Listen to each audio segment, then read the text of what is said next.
Next நம்ம ஜெயம் காஸ்ல ஒரு தரமான எஸ்யூவி வண்டி தானே கொண்டு வந்திருக்கிறோம். ஸோ மகேந்திரா எக்ஸ்யூவி 300னா W6 வேரியன்ட் பெட்ரோல்ல 2020 மாடல் செகண்ட் ஓனர் கண்டிஷன்ல இருக்குன்னா வண்டி ரொம்ப நீட் அண்ட் கிளீனா மெயின்டைன் பண்ண வண்டி. டென்ட் ஸ்கிராச்சஸ் ரீப்ளேஸ்மெண்ட் இல்லாம ஃபர்ஸ்ட் கிளாஸா மெயின்டைன் பண்ணிருக்காங்கண்ணா. வண்டியோட ஃபீச்சர்ஸ் பார்த்தீங்கன்னா டியூல் ஏர் பேக் வந்துடும், ஏபிஎஸ் வந்துடும், company இன்பில் touch screen music system வந்துடும், ரிவர்ஸ் கேமராவோட ஒரு 6 ஸ்பீட் மேனுவல் டிரான்ஸ்மிஷன் தான் பெட்ரோல்ல.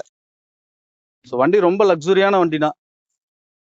ஓட்டுறதுக்கு பர்ஃபார்மன்ஸும் சரி எல்லாமே அல்டிமேட்டா இருக்கும். ஒரு பட்ஜெட்லயா ஒரு எஸ்யூவி டைப்ல வேணும்னு நினைக்கிறவங்க தாராளமா நம்ம எக்ஸ்யூவி 300 நம்ம ட்ரை பண்ணலாங்க.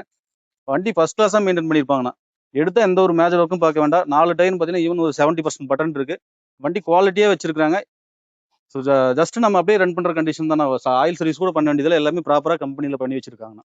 ஓகே. இந்த காம்பாக்ட் எஸ்யூவிக்கு என்னென்ன பிரைஸ்? கார் பார்க்க அவ்வளவு சூப்பரா இருக்கு, வார்த்தை வரலண்ணே. என்ன பிரைஸ் கேக்குறீங்க? ஆனா இது 2020 மாடல்னா W6 வேரியன்ட். இந்த வண்டிக்கு நம்ம ஜெயம் கார்ஸ்ல ஆஃபர் பிரைஸா வெறும் 6,25,000 கோட் பண்றேன்னா இதுவும் பிக்சட் இல்ல. இதுல இருந்து ஒரு சின்ன டிஃபரெண்ட்ல நெகோஷியல் ஆப்ஷன் பண்ணி கொடுத்துடலாங்கண்ணா. ஃபைனான்ஸ்க்கு போகணும்னா என்னென்ன தாராளமா நான் இந்த வண்டிக்கு ஒரு 10,000 டவுன் பேமெண்ட் இருந்தா போதும். ஆல் ஓவர் தமிழ்நாடு சிபில் நல்லா இருக்கும் பட்சத்துல லோன் ஆப்ஷன் பண்ணி கொடுத்துடலாங்கண்ணா. 10,000 இருந்தா போதும். கண்டிப்பாங்க. ஏன்னா இப்ப 6 லட்சம் ரூபானா எனக்கு வந்து மாசம் வந்து இஎம்ஐ ஒரு 3 வருஷம் போறேன்னு வச்சுக்கீங்களேன்.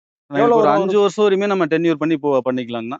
சரி, லோன் ஆப்ஷன் வந்து மினிமம் வந்து ஒரு 12,000 இஎம்ஐ கட்ட முடியும் அப்படின்னா தாராளமா இந்த வண்டி 15,000 என்னால மாசம் இது பண்ண முடியும்னா இந்த கார் போலாம். தாராளமா போய்க்கலாங்கண்ணா. சூப்பர்ண்ணா.